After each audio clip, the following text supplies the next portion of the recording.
Meron kasi tayong kababayan na nagtanong sa akin kung paano raw palakin yung tanim niyang pechay kasi matagal daw lumaki. Tama-tama naman, meron daw time dito na ayaw din lumaki pero mustasa naman. Ito halos 3 weeks na pero maliliit pa rin. Ang mustasa at pechay mabilis lang yung anihin, halos 25 to 30 days lang pwede na yung maani. Pero dito sa tanim ko halos mag 25 days na wala ka pang pwedeng anihin. Parang panglipat tanim pa lang. Yung malalaki na. Pero yung iba maliliit pa, hindi pa halos pwedeng ilipat tanim.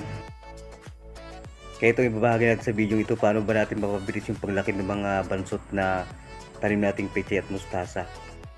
Kapag nagtanim tayo sa hindi matabang lupa, matagal talaga lumaki ang mga tanim nating halaman. Kaya ang kailangan natin gawin, maglagay tayo ng pataba. Ang magandang pataba na pwede natin ilagay itong sulfate o 1600. Ang ganda itong gamitin sa mga ganitong mga pechay na maliliit pa lang dahil pino lang siya. Parang asukal lang. Ang gawin lang natin, kumulang tayo ng sulfate saka natin ibudbud sa tanim nating halaman sa pechay mustasa. Magandang i-abon itong sulfate dahil pino lang siya. Pagkatapos na ng abulungan, diligan naman natin. Siguraduhin natin na matutunaw yung lagay nating sulfate. Kaya diligan natin mabuti. Ito yung isang abon na pwede natin gamitin para mabilis lumaki na bansot natin tanim nating halaman. Sulfate 2100. Ang isa pang magandang gamiting pataba para mabilis lumaki yung mga pechay o mustasa nating na bansot, itong 1414.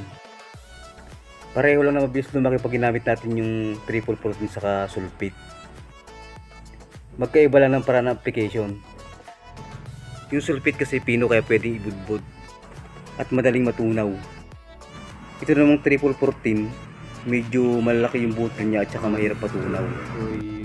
Kaya ang paraan na ginagawa ko rito para magamit ko bilang pataba ng mustasang na bansot, tinutunaw ko sa tubig. Lalagay ko muna ito sa isang lata. Susukatin muna natin mga kalating lata ng sardinas. Para sa kalating timba ng tubig. Kunti lang kasi yung didiligan natin. Kung isang timba ng tubig, isang lata rin ng sardinas.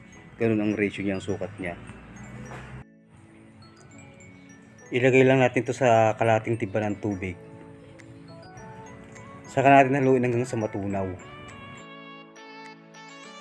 Haluin lang natin ito ng mabuti hanggang sa matunaw natin yung abono.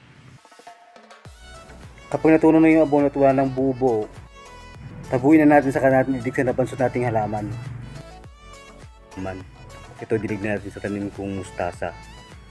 Siguraduhin lang din natin na huwag natin mababasa yung dahon. Iwasan nating mabasa. O ganyan po. Iwasan nating mabasa. Kasi pag nabasa po yan, masusunog yung dahon.